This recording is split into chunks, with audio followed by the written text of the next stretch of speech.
Hello, my name is Daryl Armstrong Jr. Hope all is well. I just want to talk about the creation, evolution, and popularity of basketball. And, how it's come to be how it is now from the past. Um, First of all, I would like to say my father. This interests me because my father used to be in the NBA from the 1990s to the late 2000s. He is now the assistant coach of the Dallas Mavericks. Um, but it's interesting to me because people always say that the game has changed, whether it's good or for worse, and how popular it got, and I just wanted to take a deeper look, or more of a look than what I had at how it is now. Um, First, I want to start off with who created basketball, who invented it. That would be James Naismith. He was just a regular person. He was a physical education, or for short, PE teacher. And he wanted to create a game that could be played in the middle of football and baseball. Football had its own season, then it skipped. It had a moment of silence. Then it would have baseball. Then it would be back to football, moment of silence, back to baseball, and the cycle would just continue. So he wanted to create something. So in the year of 1891, he decided he just one day just created basketball. So it started with a peach basket and a ball put together, and he just had basketball, and he taped the peach basket to a windowsill, and it just happened. It just happened. Him and his students would start playing, and he had rules, and it started off with 13 original rules, and I can't go over all of them, but it's just the most revolutionized ones from then and to now is that there was no twos or threes. Everything was one. So it was like soccer, or soccer scoring, I should say, or hockey. Where you can only score one or 1 point. No matter what you did, you can throw it behind your head, hit it off your elbow. It didn't matter. Hit it off the wall. It didn't matter. Everything was just one. But it was played on the playground, so they didn't really have. It could only work with what they had. So then the evolution of it from then to like the NBA is that now from 13 rules what it had, it now has over 50 articles. That's a lot of articles. That's a lot of rules. It's a lot of rules that has to be placed for people like athletic trainers, basketball players, to the coaches, GMs, and president.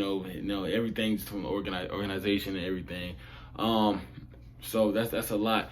And also a change from before and now are the positions. Now it's a positionless game. You can have before you have the positions on the court: the point guard, shooting guard, small forward, power forward, and center. So the point guard's the shortest, center's the largest or the tallest. You know what I'm saying? I should say.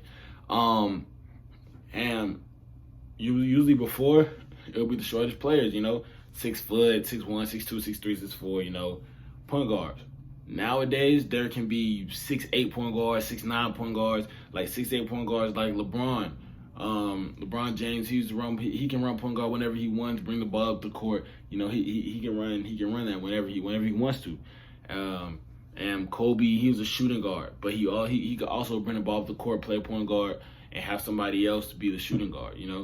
And it's just a really, really big evolution from how it was before to now, because it's just you can play any position at this point. Just like another example is with centers. You got Draymond Green playing against centers and playing with centers. He's only like 6'8", 6'9", but his dominance in the paint is still large. So he can be at that 5 position, at the center position. And they evolutionized moves like crossovers between the legs, behind the back. When basketball first started, like with Bill Russell and older players, way older players, they didn't really have all that turnaround jumper, fadeaway jumpers, one hand layups, reverses, all of that. They didn't really have all that. they usually just pass the ball, pass the ball, and throw it up and see if it goes in, Then it gradually got better, and more skilled as the years went on. So now I want to talk about the popularity. Popularity, it is, of course, since it was made in the U.S., it's going to be the most played. Basketball is most played in the U.S. So that's just how it is. But in the world, it is the third most popular in the world. I think field hockey or cricket is second, and then soccer is number one, as that's the most worldwide. As that would make sense, since the U.S. is only really a small portion of the world, but which would make soccer, as it's usually played by Europeans, overseas and everything, it'll make it more popular. And of course,